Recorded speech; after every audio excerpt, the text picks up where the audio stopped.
একদিন আমি খুব অসুস্থ হয়ে পড়ি। তারপর আমার ছোট চাচা এসে বলল, রূপালী মা, তোর আজ এই ঘরে একা থাকার দরকার নাই, তুই আমার ঘরে আয়, তোর চাচির সঙ্গে থাকবি। আমি তখন বলল, আমি আমার ঘরে একাই থাকতে পারবো। চাচা বলল, তোর শরীর খুব অসুস্থ, কিছু হলে তোর চাচি তোর সেবা যত্ন করতে পারবে, আর সেই জন্যই বলছি। তারপর আমি চাচার কথায় ছোট চাচার ঘরে গেলাম। তারপর দেখলাম চাচি তো ঘরে নাই। তাহলে চাচা আমাকে মিথ্যা বলল কেন? বন্ধুরা, মূল গল্পটি শুরু করার আগে তোমাদের একটা কথা বলতে চাই। তোমরা যারা এখনো আমার এই চ্যানেলটি সাবস্ক্রাইব করনি, তারা দ্রুত আমার চ্যানেলটি সাবস্ক্রাইব করে পাশে থাকবা। তো চলো বন্ধুরা, এবার তোমাদের চাচার সেই গল্পটি শোনাই। আমার নাম রূপালী। আমাদের সংসারটা খুব ভালোভাবে চলছিল। আমার বাবা একটি পোস্ট অফিসে চাকরি করতেন। আমার পরিবারে শুধু আমি একাই ছিলাম। আমার কোনো ভাই বোন নেই। আমার মা বাবা ছিল আর আমি। আমাদের পরিবারে সদস্য সংখ্যা ছিল ৩ জন। আমি দেখতে অনেক সুন্দরী ছিলাম। আমার স্বভাব চরিত্র অনেক ভালো ছিল, সেটা আমি বলতাম না। আমার স্কুলের সকল বন্ধু বান্ধব সকলেই বলতো, তোর মন মানসিকতা অনেক ভালো। তারপর কিছুদিন পর আমার বাবা আর মা আমার নানুর বাড়িতে বেড়াতে গিয়েছিল। আসলে আমার নানু আছেন, কিন্তু আমার নানা নেই। আমার নানা ভাই অনেক আগেই মারা গিয়েছিল। আমার এক মামা ছিল, সে দেশের বাইরে ছিল। আমার বাবা মা দুইজনে মামার বাড়িতে বেড়াতে গিয়েছিল, কিন্তু সেদিন আমি বাড়িতেই ছিলাম। আমি আমার বাবা মার সঙ্গে যাইনি, কারণ আমার স্কুল খোলা ছিল, আর তাই আমি বাড়িতেই থেকে গেলাম। কিন্তু কষ্টের বিষয় হলো, আমার বাবা মা যখন আমাদের বাড়িতে ফিরে আসছিল, তখন একটি রোড অ্যাক্সিডেন্টে বাবা আর মা দুজনেই মারা যায়। তারপর আমি এই পৃথিবীতে একা হয়ে পড়ি। আমার বাবা মা মারা যাওয়ার পর আমি যখন অনেক ভেঙে পড়েছিলাম, তখন আমার 2 চাচা ছিল। বড় চাচার নাম আবুল মিয়া আর ছোট চাচার নাম কতুবুদ্দিন। তখন আমার বড় চাচা আবুল মিয়া এবং ছোট চাচা কতুবুদ্দিন তারা আমাকে বলল, তুই কোনো চিন্তা করিস না। তোর মা বাবা নেই তো কি হয়েছে, আমরা তো আছি। তখন ছোট চাচা বলতো, রূপালী আমার বাড়িতে থাকবে, আমি তাকে লেখাপড়া শেখাবো, তার সমস্ত খরচ আমি বহন করব। কিন্তু বড় চাচা বলল, রূপালী তুই তো ছোট চাচার কাছে থাকবি না, আর তুই আমার বাড়িতে থাকবি, আমি তোর সমস্ত খরচ, লেখাপড়ার খরচ আমি বহন করব। আমি তোর দেখাশোনা করব। কিন্তু আমি বুঝতাম না 2 চাচা আমাকে নিয়ে কেন ঝগড়ার সৃষ্টি করল। কুতুবুদ্দিন চাচা বলল, রূপালী আমাদের সাথে থাকবে, আর বড় চাচা আবুল মিয়া বলতো, না, রূপালী আমার সাথে তার চাচির সাথে থাকবে। এই নিয়ে তারা দুজন ঝগড়া লেগে পড়ত। কিন্তু আমি বুঝতাম না তারা কেন এভাবে আমাকে নিয়ে এত লড়াই করছে, এর পিছনে কি উদ্দেশ্য আছে। আমি তখন চাচাকে বললাম, চাচা, তোমাদের মধ্যে ঝগড়া করার কোনো প্রয়োজন নাই, আমি নিজেই বাড়িতে একাই থাকতে পারবো, কেউ আমাকে দেখাশোনা করতে হবে না, আমার কারো খরচ প্রয়োজন নাই। আমার বাবা যে টাকা পয়সা ব্যাংকে রেখে গেছে, সেই টাকা দিয়েই আমি আমার লেখাপড়া চালাবো, আপনাদের কারও আমাকে দেখাশোনা করার দরকার নেই। কিন্তু তারপরেও ছোট চাচা কুতুবুদ্দিন বলতো, কেন, আমরা কি মরে গেছি? তুই তোর বড় চাচার কথা শুনবি না, তুই আমার বাড়িতেই থাকবি, তুই বাড়ি ছেড়ে কোথাও যাবি না, আমি তোর খেয়াল রাখবো, তুই তো আমার মেয়ের মতোই, ভাতিজি তো মেয়ের মতোই হয়, আমার ছেলে মেয়ের আর তোর মধ্যে তো কোনো পার্থক্য নেই। তখন আমি কুতুবুদ্দিন চাচাকে বললাম, চাচা দেখুন, আমি বড় চাচাকে কষ্ট দিতে পারবো না। আমি যদি আপনার বাড়িতে থাকি, তাহলে আমার বড় চাচা অনেক কষ্ট পাবে, কারণ সে ভাববে হয়তো আমি তাকে নিজে চাচা মনে করি না। তাই আমার মনে হয় আমি কারো সাথে থাকার দরকার নেই।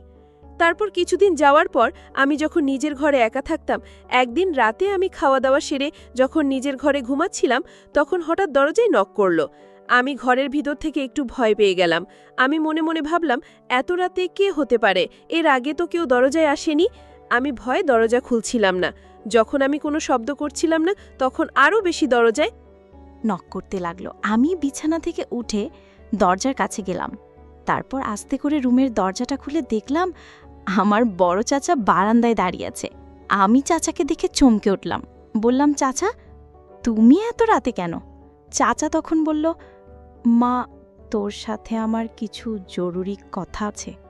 আমি বললাম, চাচা কি কথা? সেটা তো দিনেও বলতে পারতে। চাচা তখন বলল, তোর ছোট চাচার জন্য দিনে কিছু বলার সুযোগ পাইনি। যেই কথাটি বলতে চাই সেটা যদি তোর ছোট চাচা জানে তাহলে তোর বিপদ হবে, তাই তো আমি তোকে এখন বলতে এলাম। আমি তখন চাচাকে বললাম, চাচা বলুন কি কথা। আমি আসলে চাচা কি বলতে চাই তা বুঝতে পারছি না। তখন চাচা আমার ঘরে এসে একটা চেয়ারে বসলো, বলল, তোর ছোট চাচার কথা কখনোই তুই রাখবি না। সে যদি তোকে বলেও তোর লেখাপড়ার সমস্ত খরচ দেবে, তুই সেটা কখনোই নিবি না, কারণ তার পিছনে অবশ্যই কোনো রহস্য লুকিয়ে আছে। তুই তো জানিস তোর ছোট চাচা একজন কৃপণ মানুষ। সে নিজে একটা টাকা খরচ করতে অনেক দ্বিধাবোধ করে। আমি তখন আমার বড় চাচাকে বললাম, চাচা, আপনার কথা আমি বুঝেছি। আপনি এটাই বলতে চেয়েছেন যে ছোট চাচা আমাকে লেখাপড়া করানোর পেছনে কোনো উদ্দেশ্য আছে। তাহলে আমি আপনাকে একটি প্রশ্ন করি। বড় চাচা বলল, ঠিক আছে, বলো মা। আমি বড় চাচাকে বললাম, ছোট চাচার আমার সমস্ত খরচ বহন করার পেছনে উদ্দেশ্য আছে, তাহলে আপনি আমাকে কেন সাহায্য করতে চাইছেন? আপনি আমার লেখাপড়া খরচ কেন বহন করতে চাইছেন? তাহলে চাচা আপনার রহস্য কি? তখন চাচা আমার দিকে তাকিয়ে নীরব হয়ে রইলেন। কিছুক্ষণ পর উত্তর দিলেন, তুই আমার বড় ভাইয়ের মেয়ে। তুই তো আমার মেয়ের মতোই। আমি তোর খেয়াল না রাখলে কে রাখবে? আমার মেয়েকে যদি আমি লেখাপড়ার সমস্ত খরচ, দেখাশোনা, খাওয়া দাওয়া সব কিছুই বহন করতে পারি, তাহলে তুই তো একলা মানুষ, তোর দায়িত্ব কেন আমি নিতে পারবো না?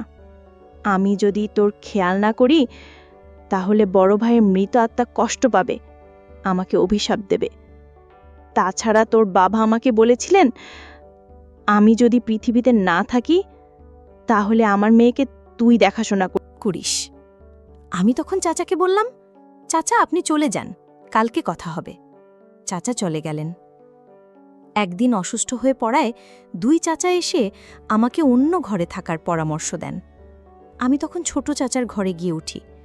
সেই রাতেই কিছু অস্বাভাবিক বিষয় আমার নজরে আসে, যেখান থেকে আমি তার সুন্দর ও ভদ্র আচরণ নিয়ে সন্দেহ করতে শুরু করি। ছোট চাচার ঘরে গিয়ে দেখলাম তিনি আমার জন্য অনেক খাবার আর ফলমূল এনে রেখেছেন। তিনি আমাকে বললেন, রূপালী, তোর বাবা মা নেই বলে মন খারাপ করিস না, আমি তোর বাবার মতোই, তোর সব খেয়াল রাখার দায়িত্ব এখন আমার। আমি অসুস্থ ছিলাম বলে তিনি আমাকে যত্ন করে খাবার খাওয়ালেন এবং ওষুধও দিলেন। তার যত্ন দেখে আমার মনে হলো তিনি সত্যিই আমার ভালো চান।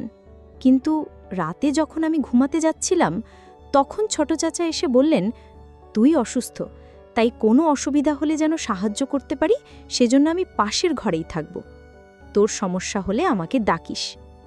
সেই রাতে আমার আর ঘুম হলো না, কারণ আমি চিন্তায় ছিলাম কেন আমার চাচা আমার প্রতি এতটা খেয়াল রাখছেন। পরদিন সকালে ঘুম থেকে উঠে আমি দ্রুত আমার নিজের ঘরে ফিরে এলাম। আমি বুঝতে পারছিলাম না কেন চাচা এত বেশি আমার খেয়াল রাখছেন। আমার বাবা মা জীবিত থাকাকালীন তিনি কখনো এত খেয়াল নিতেন না। কয়েকদিন পর ছোট চাচা কুতুবুদ্দিন আমাকে নিয়ে তার বাড়িতে চলে যেতে চাইলেন। তিনি বললেন, রূপালী, একা একা তোর নিজের বাড়িতে থাকা ঠিক না, আমাদের সঙ্গে চল, আমরা তোকে দেখাশোনা করব। আমি যেতে রাজি হলাম না, কারণ আমি নিজের বাড়িতেই স্বাচ্ছন্দ্য বোধ করছিলাম। কিন্তু তিনি বললেন, চল মা।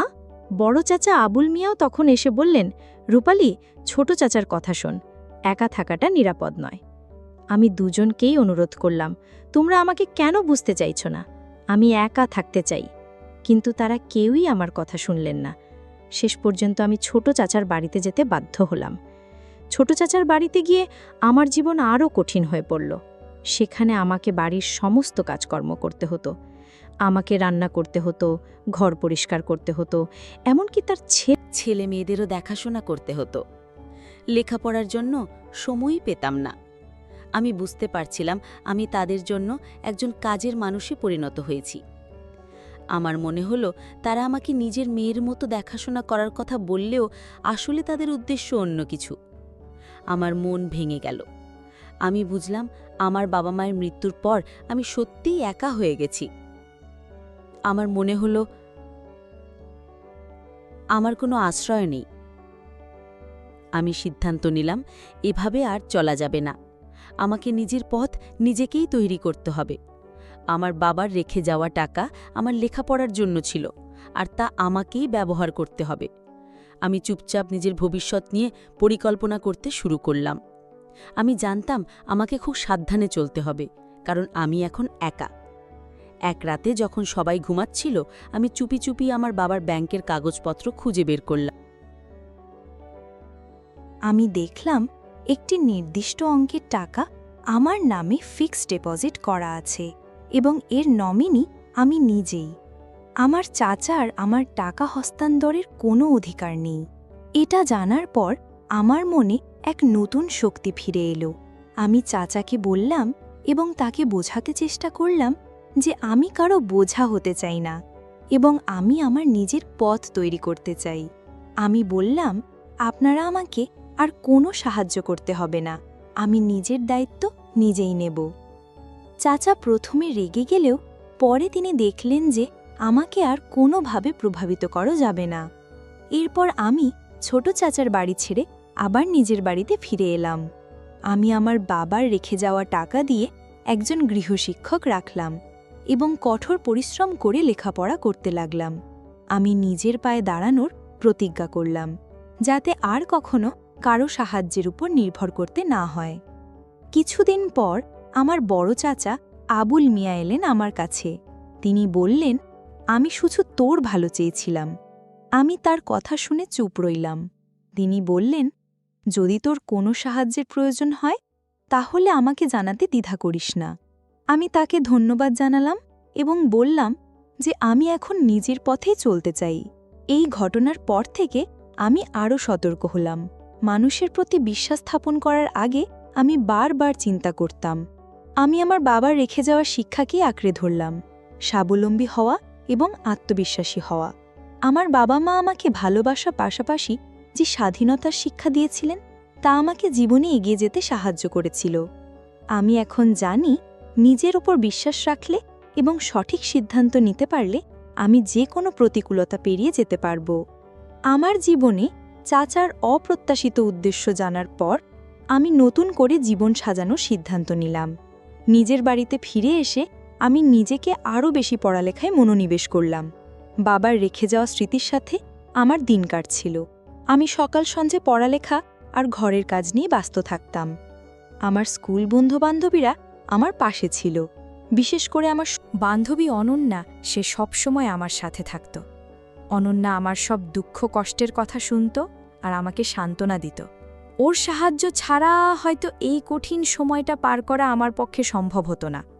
একদিন অনন্যা আমার বাড়িতে এলো। আমরা দুজনে বসে গল্প করছিলাম। অনন্যা জানতে চাইল, রূপালি, তুই এখন কেমন আছিস? চাচার বাড়ি থেকে আসার পর তোর কি আর কোনো সমস্যা হয়েছে? আমি দীর্ঘশ্বাস ফেলে বললাম, আর বলিস না রে, সব কিছু এখন কেমন যেন অচেনা লাগছে। কাকে বিশ্বাস করব আর কাকে করব না বুঝতে পারি না। অনন্যা আমাকে বলল, চিন্তা করিস না, আমরা সবাই তোর পাশে আছি। ঠিক তখনই দরজায় কড়া নাড়ার শব্দ হলো। রাত তখন প্রায় ৮টা। এই সময় কে আসতে পারে ভেবে আমি একটু অবাক হলাম। অনন্যাও আমার দিকে জিজ্ঞাসু দৃষ্টিতে তাকালো। আমি ধীরে ধীরে দরজার দিকে এগিয়ে গেলাম। দরজা খুলে দেখি আমার বড় চাচা আবুল মিয়া দাঁড়িয়ে আছেন। তার মুখে চিন্তার ছাপ। আমি কিছুটা অবাক হয়ে বললাম, চাচা, এত রাতে? তিনি বললেন, মা রূপালি, তোর সাথে কিছু জরুরি কথা ছিল। অনেকদিন তোর সাথে ঠিকমতো কথা বলতে পারিনি। আমি তোর জন্য কিছু ফল আর মিষ্টি নিয়ে এসেছি। আমি তাকে ঘরের ভেতরে আসতে বললাম। তিনি ভেতরে এসে বসলেন। অনন্যা তখন একটু দূরে সরে গেল, যাতে আমরা নিজেদের মধ্যে কথা বলতে পারি। বড় চাচা বলতে লাগলেন, রূপালি, তুই একা বাড়িতে থাকিস, আমার খুব চিন্তা হয়। তোর বাবা মা নেই, এখন আমিই তো তোর অভিভাবক। আমি তার কথা শুনে কিছুটা বিভ্রান্ত হলাম। তিনি তো এতদিন ছোট চাচার সাথে আমাকে নিয়ে প্রায় ঝগড়াই করেছিলেন। আজ হঠাৎ এত যত্ন কেন? আমি বললাম, চাচা, আমি ঠিক আছি, নিজের দেখাশোনা আমি নিজেই করতে পারি। তিনি আমার দিকে তাকিয়ে বললেন, না মা, তুই হয়তো বুঝছিস না, এই সমাজে একা একটা মেয়ের থাকা কতটা কঠিন। তোর বয়সে তোর বাবা মা তোকে একা রাখত না। তার কথা শুনে আমি তাকে পাল্টা প্রশ্ন করলাম, চাচা, আপনি কি বলতে চাইছেন যে আমি আপনার সাথে আপনার বাড়িতে গিয়ে থাকব? চাচা একটু ইতস্তত করে বললেন, আমি তোর ভালোর জন্যই বলছি। তুই আমার বাড়িতে তোর চাচির সাথে থাকলে আমি নিশ্চিন্ত থাকতে পারবো।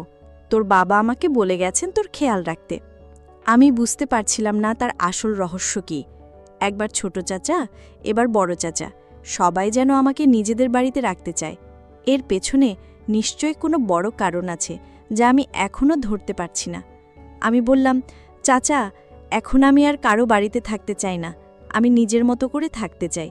চাচা আমার দিকে কিছুক্ষণ তাকিয়ে রইলেন, তারপর বললেন, ঠিক আছে মা, আমি তোকে জোর করব না। কিন্তু তুই একা থাকবি ভেবে আমার খুব চিন্তা হয়। যদি তোর কখনো কোনো সাহায্যের প্রয়োজন হয় তাহলে আমাকে জানাতে দ্বিধা করিস না। তিনি চলে যাওয়ার পর অনন্যা আমার দিকে তাকিয়ে বলল, তোর চাচারা আজ কেমন যেন চিন্তিত মনে হচ্ছিল, তাই না? আমি মাথা নাড়লাম। আমার মনে হলো ঘটনাটি আরও রহস্যময়।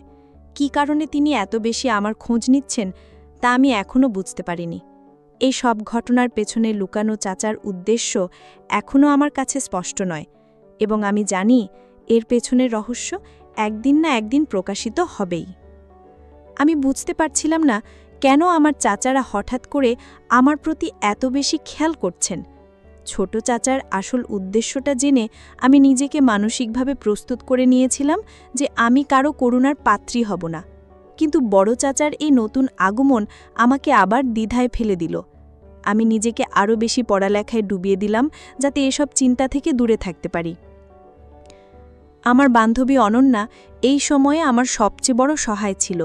সে প্রায়ই আমার বাড়িতে আসতো, আমরা একসাথে পড়ালেখা করতাম এবং গল্প করতাম। তার সাথে কথা বললে আমার মন কিছুটা হালকা হতো। একদিন অনন্যা আমাকে বলল, রূপালি, তোর চাচার কথাবার্তা কেমন যেন রহস্যময় লাগছে না? আগে তো তারা তোকে নিয়ে অত মাথা ঘামাতো না। আমি দীর্ঘশ্বাস ফেলে বললাম, হ্যাঁ রে, আমারও তাই মনে হচ্ছে। ছোট চাচার রহস্য তো বুঝতে পারলাম, কিন্তু বড় চাচার উদ্দেশ্য কি তা এখনও পরিষ্কার নয়। কয়েকদিন পর একদিন বিকেলে আমি স্কুল থেকে ফিরছিলাম। পথে দেখি আমার ছোট চাচা কুতুবুদ্দিন আমার বাড়ির সামনে দাঁড়িয়ে আছেন। আমাকে দেখে তিনি হাসি মুখে বললেন, রূপালি, কেমন আছিস? তোর খবর নিতে এলাম। আমি কিছুটা অবাক হলাম, কারণ তিনি আমার বাড়ি ছেড়ে আসার পর এই প্রথম এলেন। আমি বললাম, আমি ভালো আছি চাচা। তিনি বললেন, রূপালি, আমি তোর সাথে কিছু কথা বলতে চাই। মা, তোকে আজ আমি সত্য কথা বলবো। আসলে তোর বড় চাচা এবং আমি চেয়েছিলাম তোর বাবার রেখে যাওয়া সম্পদ এবং ব্যাংকে জমানো টাকা আমাদের হোক।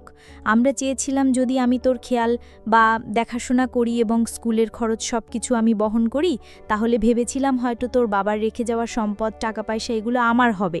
তাই আমি লোভে পড়ে গিয়েছিলাম। আর তাই তো তোকে বারবার বলছিলাম যে তুই আমাদের সাথে থাক। আর তোর বড় চাচাও চেয়েছিল যে তুই তার বাড়িতে থাকিস, কিন্তু তুই একজন মেধাবী মেয়ে। তুই আগেই বুঝে গিয়েছিস যে আমাদের উদ্দেশ্য ছিল তোর বাবার রেখে যাওয়া সম্পত্তির ওপর। তুই বুঝে গিয়েছিস আসলে আমরা তোর বাবার সম্পত্তি পাওয়ার আশায় তোর দায়িত্ব নিতে চেয়েছিলাম। আমার ভুল হয়েছে মা। তোর বাবার সম্পত্তি, টাকা পয়সা আমার কোনো প্রয়োজন নাই। তুই আমাকে ক্ষমা করে দিস। তারপর পেছনে দেখলাম বড় চাচা এসে হাজির হলেন। বড় চাচা বললেন, তোর ছোট চাচা যা বলেছে সব ঠিক, তুই আমাদের ক্ষমা করে দে। আসলে আমরা চেয়েছিলাম যে তোর বাবার সম্পত্তি এবং ব্যাংকে রেখে যাওয়া টাকাগুলো আমাদের হোক। যদি আমরা তোর লেখাপড়া এবং সমস্ত খরচ বহন করি তাহলে একদিন আমরা এই সম্পত্তির মালিক হব, কিন্তু এটা আমাদের ভুল ধারণা। তাদের দিকে তাকিয়ে আমি হাসলাম। আমি জানতাম তাদের উদ্দেশ্য যাই থাকুক না কেন, আমি তাদের কোনো ফাঁদে পড়িনি। আমার বাবা মায়ের শিক্ষা আর আমার নিজের দৃঢ়তা আমাকে সঠিক পথ দেখিয়েছিল। আজকের গল্পটি একটি পারিবারিক গল্প ছিল। সেই গল্পটি থেকে অনেক কিছুই শেখা যায়। গল্পটি থেকে কি বুঝলেন তা অবশ্যই কমেন্ট করে জানাতে ভুলবেন না।